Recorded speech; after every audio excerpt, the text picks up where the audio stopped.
there you are. Yeah, Oh my goodness. nice to see you. I missed you. It's so I nice. know. I missed you too. We'll jump right in, love, because I know you got a lot going on. You got a Right. baby Yes, on yes. board. So why don't you start us off by sharing, like, how did you find yourself on this journey? Oh God, I was like thinking before of this recording, I was like going through the journey because it kind of feels far now. It's so funny, in a way. And I started like around when I met my current partner in 2019. When we met, he told me that like, oh, I have like kind of low sperm issues. So like if we want kids, we better get on it, and then we should do IVF. And I was kind of like naive at the time, I was like, yeah, sure, yeah, I'll do the IVF, like, and it's going to work anyway. Like, that's what I'm thinking. And I was at 39 at the time. And for me, being a mother was never, I was like, it wasn't something that I was on the fence about it. Like, oh, when it happens, it happens. I was quite relaxed about it, to say the least. And then when he said that, I'm like, yeah, let's do it. So that's how I found myself in this journey, really very casually. And I remember even having conversations with my like best friend saying like, oh, I'm not sure if I'm ready. I was just really kind of in this world. And consequently, we did 2 IVF cycles, Mm. and it didn't work out. And I was like, huh, like I was a little surprised by how it didn't work out. And of course, the clinics, as usual, they said, oh, your eggs are too old, basically. So, and here I am thinking like I have this healthy lifestyle and like I exercise regularly. Like I just didn't even understand what they mean. And I was quite offended by that, to be honest. Mm. But it changed something in me where I suddenly felt like, oh my God, maybe that's not going to be possible for me. Like that was the first time I thought the thought entered. We always talk about the mindset. So first time I was like, oh, maybe it's not possible for me. Maybe I'm not going to be a mother. So that I think made me a bit tense about it. And when we spoke to the clinic here in Canada, they told us like, oh, you should go for like donor eggs or for sperm donor. And I remember like, and nothing against them, like, and if it works for people, it works for people for sure. But for me, I said to them, I said, I don't want just a child. I want a child with this person. And that was very Mm. clear to me, you know? So, and when they said, it was quite discouraging. It's almost like they were like, then we're done here. So then we kind of accepted it because my partner is an engineer. He did all the statistics and the calculations and all that. And then we decided, okay, we shouldn't pursue it. So that was the initial start of our journey. And if should I keep going with the rest of it? So it's interesting to me. So you found yourself kind of in this place where IVF came into your life because your partner was struggling with some sperm issues. Correct. But you, before that, didn't really have any belief that you couldn't. Right. Wow. And it's interesting to me how after 2 failed IVF cycles, it's immediately donor egg, it's immediately donor sperm. And I'm sure that was unnerving for you. It was the first, honestly, because before I was like, because I would always hear people getting pregnant in their 40s and stuff. So I never even thought that 39 was late, to be honest. I'm like, How I'm dare you, Yasemin, that you have, you're totally relaxed at 39, figuring this is gonna work. exactly. And I'm like, I'm telling you, I was even debating with my friend, oh, am I ready? I was thinking. So, but yeah, so you see, that's how they get into your mind too, in a way, like the clinics and some doctors, right? Like Right. they get to your mind. And then suddenly I was feeling, oh, maybe not. Like first time I felt it, and first time, like I said, I had a healthy lifestyle and I always felt younger than my age most of the time. First time I started having these negative thoughts and doubts about me, and also almost like about my femininity, about as a Mm. woman, oh my God, like I cannot, because they made it all my fault in a way, the clinic. It's like, your eggs are old. That's it. Like there was no other talk about the sperm or anything else. So that part was interesting to me too. No talking about his choices or what he eats, those kind of things were not even talked about. So Isn't that interesting that it's yeah, like the first thing is like, even though there's a known sperm issue, that it falls on your shoulders. right. Wow. Yeah, so that felt really strange to me, but I accepted it. That was the thing. Like it was so certain that the way they talked about it was so certain. Me and partner, we were like, okay, that means we're gonna have a childless life, or some people call it child-free, whatever you want to call it, like a life without a child. So, okay, what do we do? Okay, I said like, oh, then we go traveling, we do this, we do that. We gave up on it like pretty quickly, actually. And we did some Chinese medicine after that for a little while. I guess we didn't completely give up, but we were kind of doing things, but not really doing things. But for me, the turning point happened when I got COVID in 2020, I think somewhere in 2020, end of 2020. And after that, I fell into some sort of a depression, which was like, it really came to me overnight, really. Or maybe 2022, I don't remember. Like that's close to when I met you. So it was a year ago. And then I fell into this depression, and I had this, like, whatever you call it, the baby fear. I was like, I have to have a child. Like that was like an obsessive thought in my mind. So that's when things turned around for me. Like I would watch, like, we always talked in your group calls where I would watch movies and be like, oh, I'm gonna die alone. Like it's like this kind of like crazy thoughts were coming to me. And then I told my partner, I said, we have to go to another clinic. We have to do another cycle. Like I know it needs to be done. That was like the turning point for me. And then we went to another clinic.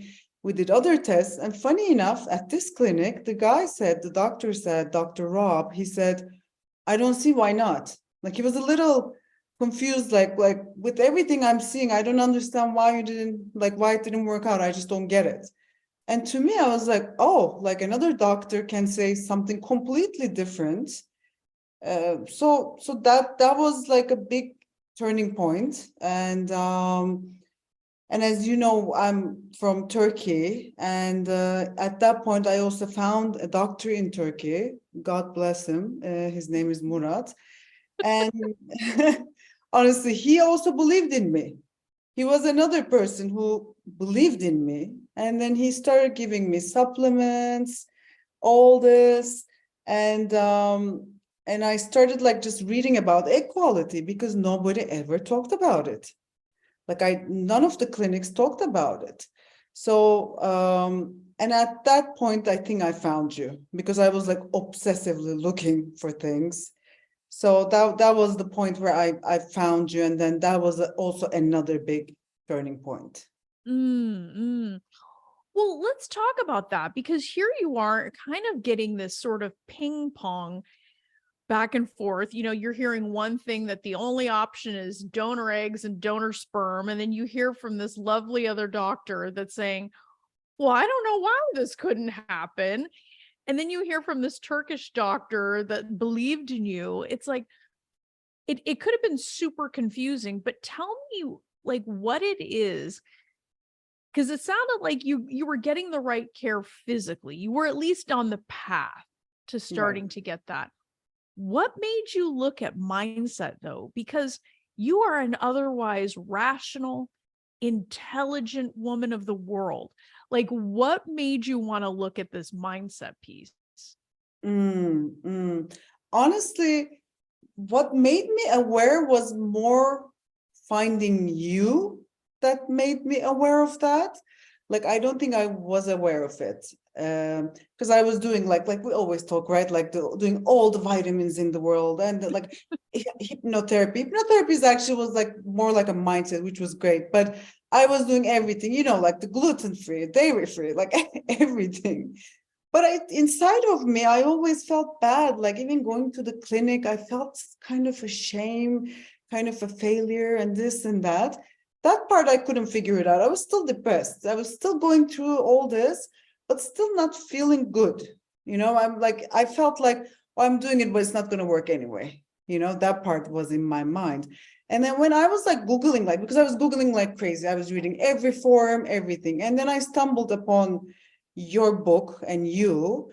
And then I'm like, oh, wait a second. Like, there is a completely another piece to this that I didn't even consider. So what made me look into mindset was really stumbling upon your book, which I read. And initially I found a little like, what do you mean I'm the reason? Like there was a bit of like, what do you mean? But it was like very quickly I wrote to you. Like I remember immediately, maybe I found your book on a Sunday and that night I wrote to you. And I'm like, I have to work with her. I have to. Like, it's just felt that I shouldn't be this miserable in this journey. This shouldn't be miserable. So I think that's where everything started changing for me. Well, and what a level of awareness, Yasmin, that you knew enough to say this doesn't have to be this miserable. This shouldn't be this miserable. Yeah. Yeah. Yeah, because it's just like my partner was like, we're trying to do something nice and joyful here, but I was in such a bad mood, like even though I'm like exercising, I'm taking all my vitamins, all that, like there's no joy. There's no joy. There's only like discipline and misery. And I'm always tense. Like I'm always tense. We go to clinic, I'm in a bad mood. Like and I noticed that in most IVF clinics, surprisingly, you go there, you see many women, like nobody says hi to each other. There's a lot of like this, like walking in, there's like this like misery in the air, where actually you're trying to do something beautiful, right? Like you're trying to create a life, but there's so much, I don't know, unhappiness there. And I remember in our first conversation with you, like I told you, oh, I'm 41, because at that point they made me believe that I'm old. So I'm like, oh, I'm old, I'm too late, I have so many regrets. And you told me, oh, you're a spring chicken. And I'm like, oh, me? I will never forget that. So that phone conversation was also very interesting for me, because you're like, I'm a spring chicken, like really, like I mean, technically I'm like, what do they call it, the geriatric Advanced mature, pregnancy, yeah, advanced, geriatric, like yeah. I'm a big risk factor, here I am. So yeah, I know you're rolling your eyes now. I roll it too. Like if somebody comes to me, they're in their 40s, I'm like, oh, you're young, you have time, like you should see me now. But but at that time I was like, I thought it was crazy you called me spring chicken, because it felt good and you believed in me. That was the other thing. You were another person who said, why not? So I think that and then doing the group calls and all that really changed it all for sure. Well, and that's interesting because, sometimes when women, they hear about this group call. I mean, like, because most people have these images in their mind of just the circle of women weeping and all of this misery. Is that what you walked into? Actually, not at all. Like, first of all, it was great to be with people, like-minded people in those Saturday calls. And to be honest, like I miss them. Like every Saturday, no, I'm doing like prenatal yoga on Saturday mornings. That's why I can't join them. But honestly, I really, really enjoyed them, and it became something I look forward to. And it was for me, people like in the same, struggling with different things, but all the women were really wanting to change their mindset and change how they see this.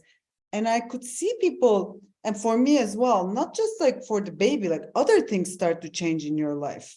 I would see people changing careers. I would see people sometimes changing partners or changing paths, changing countries. Like the change wasn't about, it's almost like it became not about having a baby. It became about reinventing yourself.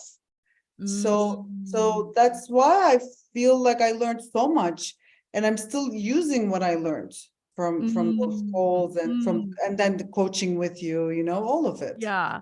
Yeah. Well, so tell us a little bit about, okay, so it sounds like you went from that one clinic over to another, you had some other healthcare providers. So what was next for you on your journey? So you're starting to work on your mindset. Like, what was the next thing that started Mhm. happening?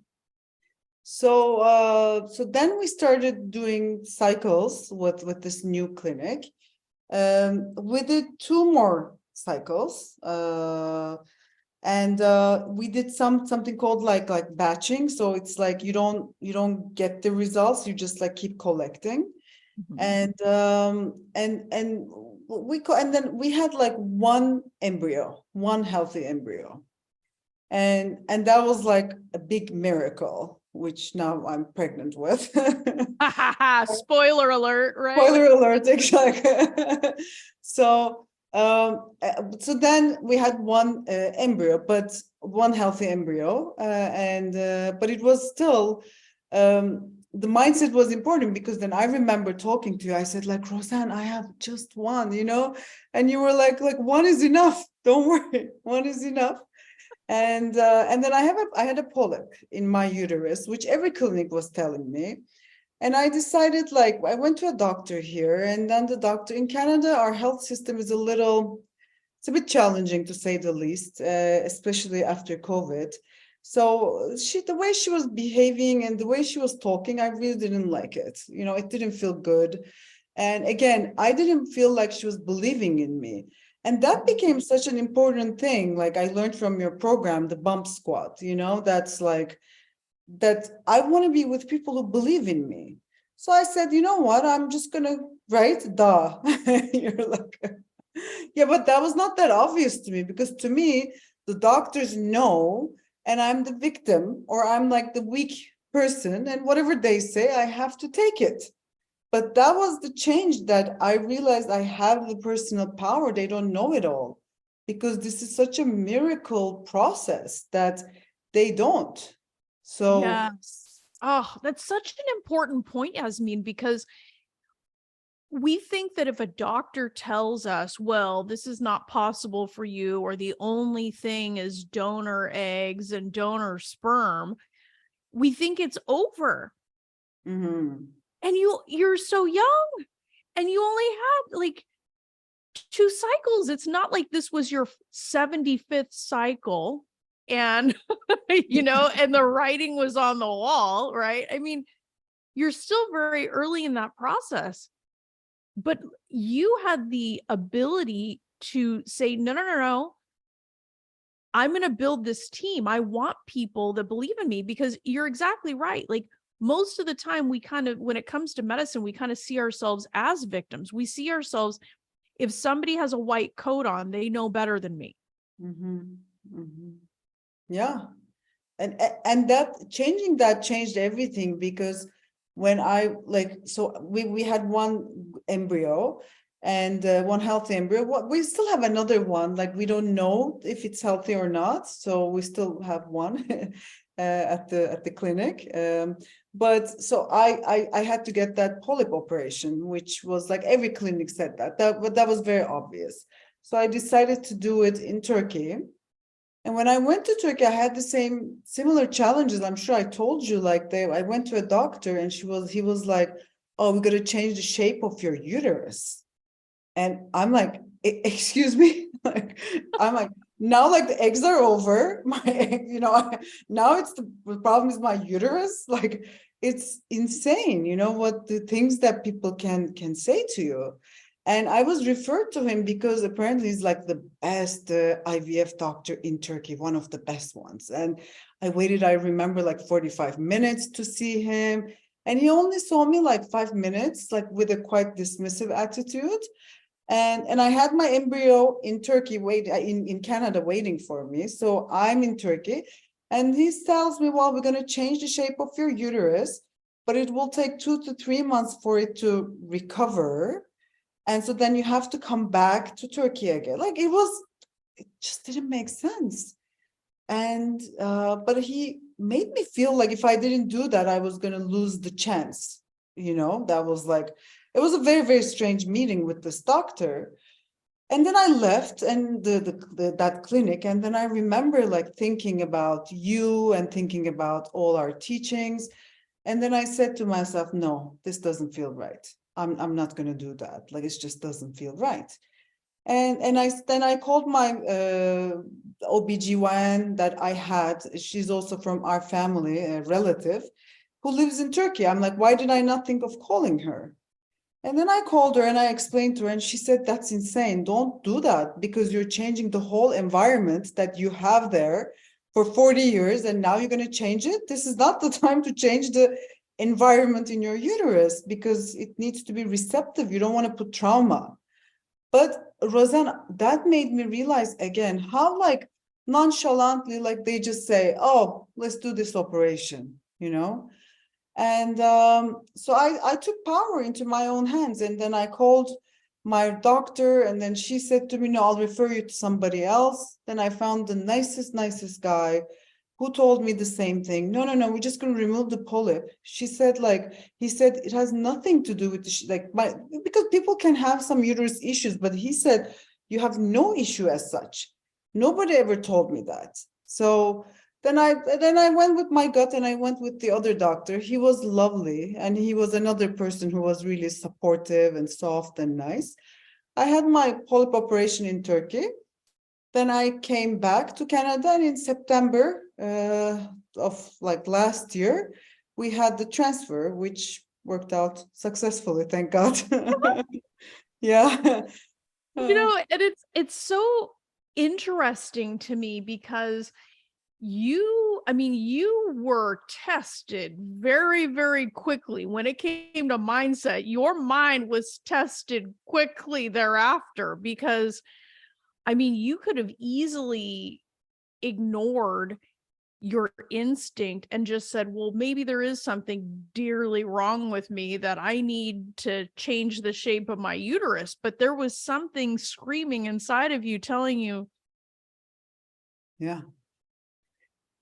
Because of all the things we spoke in those trainings and my coaching with you, all of it, like I had the personal power, because this process of fertility, going through fertility treatments and all that, is really, you really got to be grounded in yourself. You really got to be grounded. And you always talk about meditation. I love meditation. It's always part of me. But I never thought like this fertility and meditation were, it had nothing to do, because I thought like, okay, it's the body.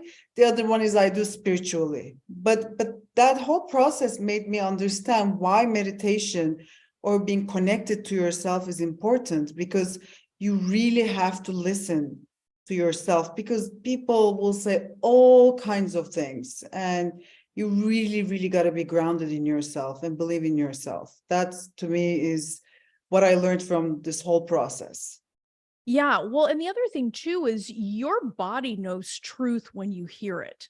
Like it is resonant, like just like when, you read something or you hear something, you're like, that shit is true.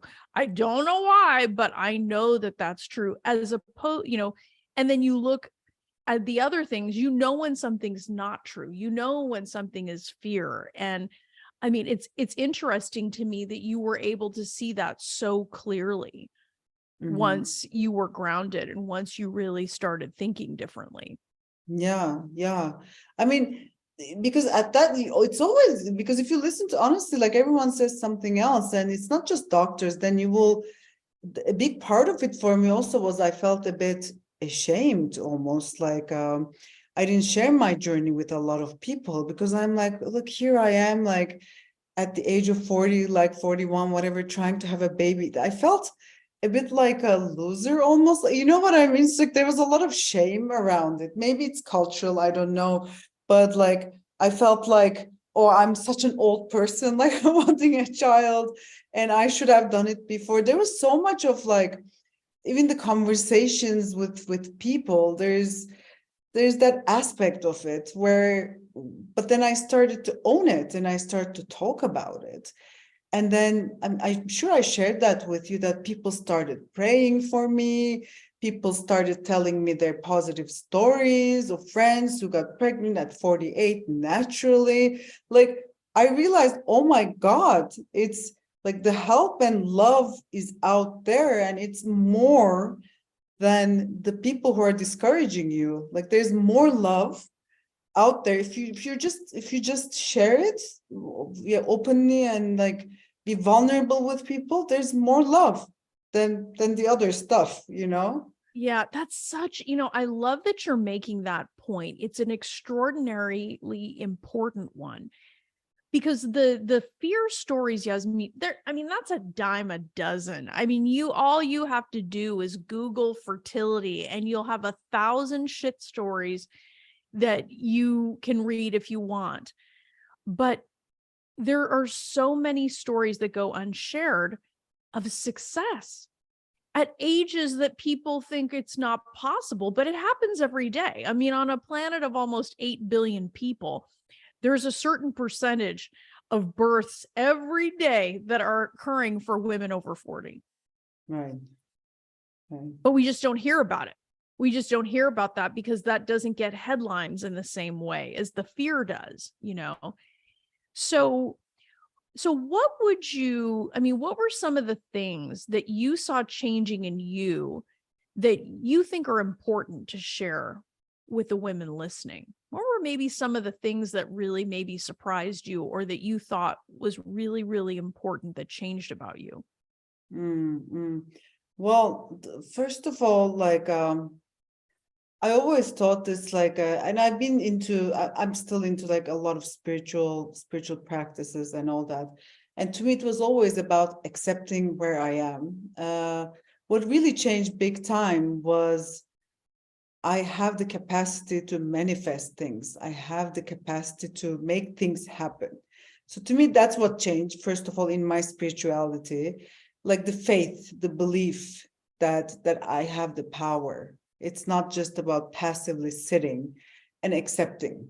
Acceptance is a big part of it, but Yeah. there's also more, and more, this and more, so that really changed for me. And in that process, I remember buying a onesie, and and then you would say like buy the crib, but I'm like, okay, I'll buy something, not the crib, but Oh, the crib was a bridge too far, the Yasmin. crib was like insane. I couldn't do that, baby steps.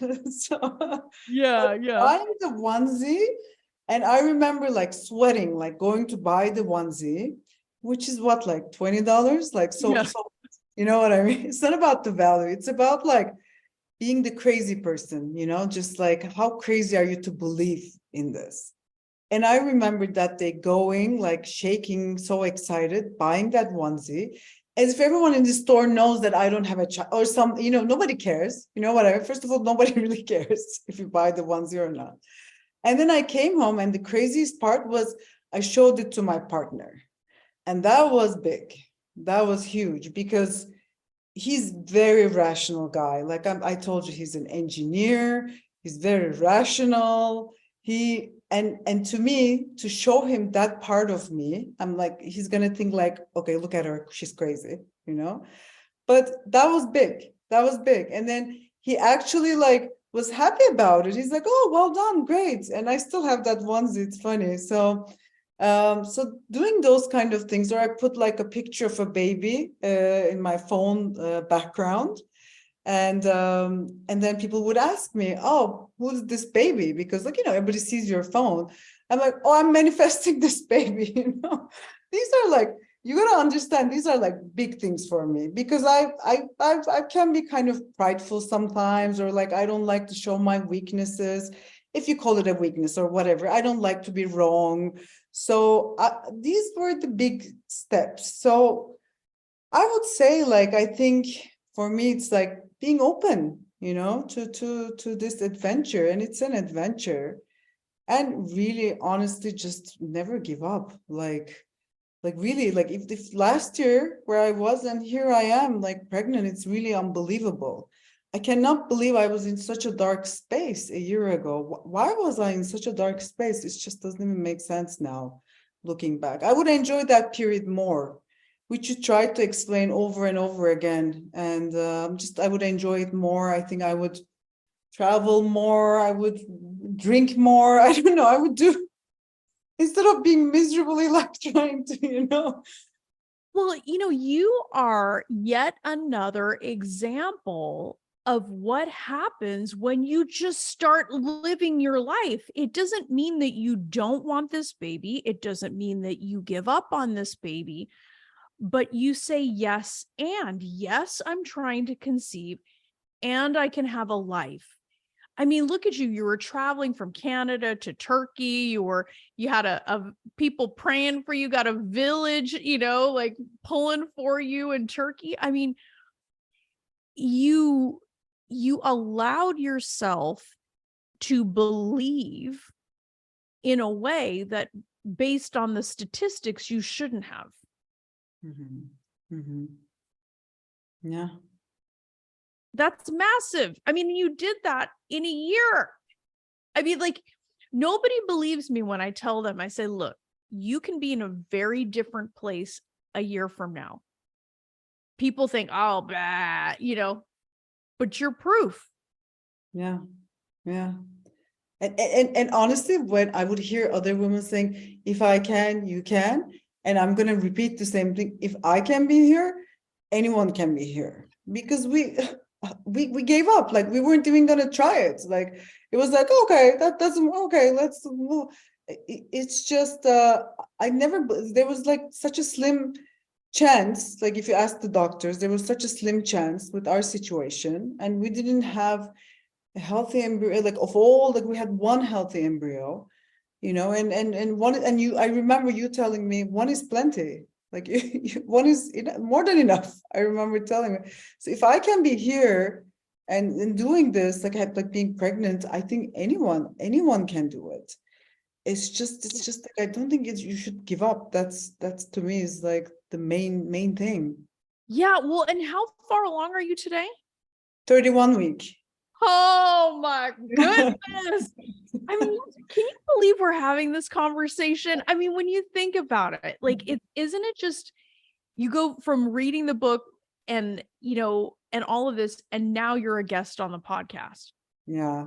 And that was another dream. I mean, that was, it was like this whole manifesting thing, right? Like imagining, picturing, and one of the things that I was picturing myself is being on this podcast and saying it. But even as I was saying it, I remember feeling like, oh, come on, Yasemin, like you're a bit like, yeah. You'll be like, even a part of me was still like not believing in it, but I still kept going, I still kept doing the things like, doing the meditations and doing that. Then that would be another thing. Maybe I would tell people who are listening, you don't have to be 100% sure, or you don't have to be 100%. But just keep doing it, keep doing those practices. If it's journaling, keep doing it. If it's meditation, do it. Or if it's like imagining, whatever it is, like just keep doing it. It does work. Trust the process, I would say. Like, trust the process. Well, and I think, and I love the way that, I mean, you're obviously a deeply spiritual person, but I think the other part of that, though, that you're sharing is that the process of manifestation isn't just sitting on the side, like wishing. You did the spiritual practice. You imagined yourself on the podcast. You did the work. You learned how to transform your mindset, and then you kept doing the things. It's not passive. It's actually quite active, where you continue to do the things that you know to do. Yeah. And people have this wild idea that mindset's just about sitting and things fall out of the sky. And it's like, no, it's resilience. It's the thing that keeps you going. Yeah, that's very true. Yeah, because I still did like my treatments. I still did the IVF.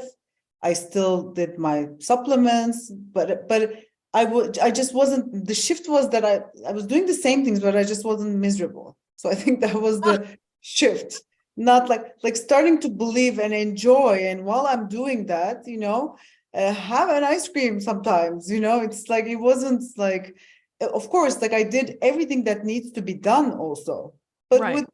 with just more joyfulness about it. And Yes. kind of almost detached from the outcome, almost like you Surrender.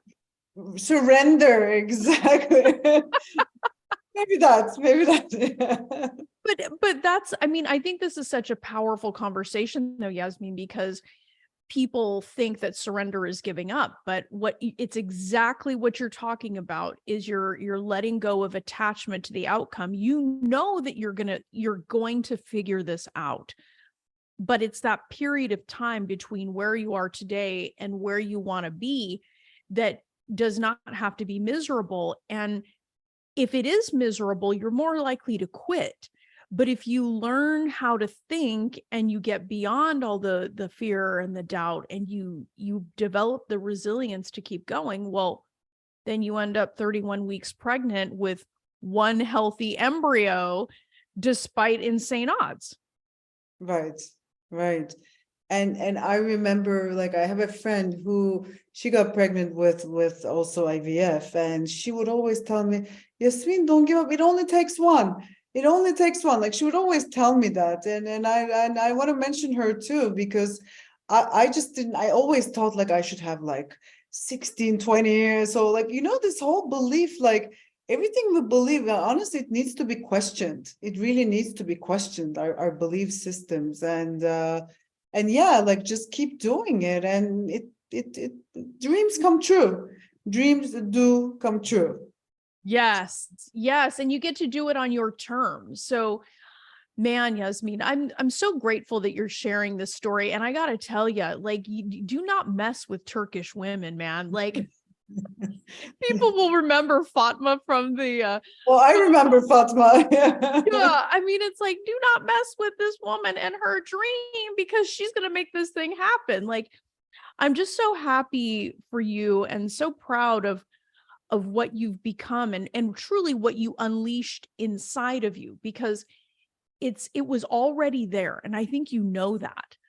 I Mhm. think it was just getting out of that matrix of fear that so often takes over on this journey and learning that skill so that you could keep going. Because look, I mean, you could have ignored that when you woke up, just like, I have to have a child. Like when you shared that, it's like, it would have been very easy for you to ignore that or to call that crazy.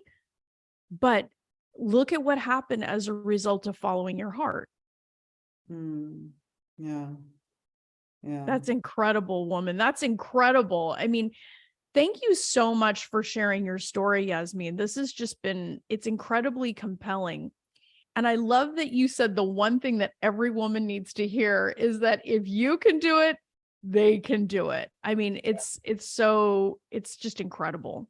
Yeah, it's now my mission to tell women this. Honestly, if somebody's talking about this, like the other day, my Uber driver, she said, I'm 36, I'm too old. I'm like, no, no, no, you're not. Trust me, you're like so young. And she was so happy to hear that. So honestly, I made it my mission to tell women that they should follow their hearts. And like you always say, if it's in your heart, this desire, it means it's for you to happen. So just Yeah. grab that, own that. Yeah. Yeah. And in fact, I mean, I would take that even one step farther. I was listening to something the other day and somebody had said, it is our responsibility to follow our heart. And Hmm. that really, like, I really thought about that and I said, yeah, that is a sign of a well-lived life. I mean, and think about what you're going to teach your child, Yasmin, about following their heart. Like you have broken generational, habits by following your heart and not allowing somebody to have more power than you. I mean, it's just incredible.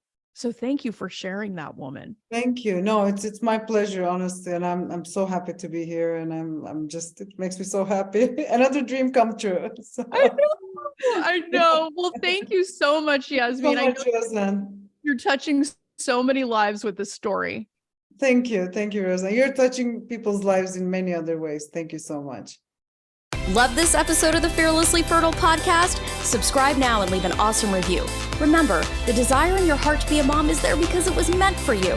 When it comes to your dreams, keep saying hell yes.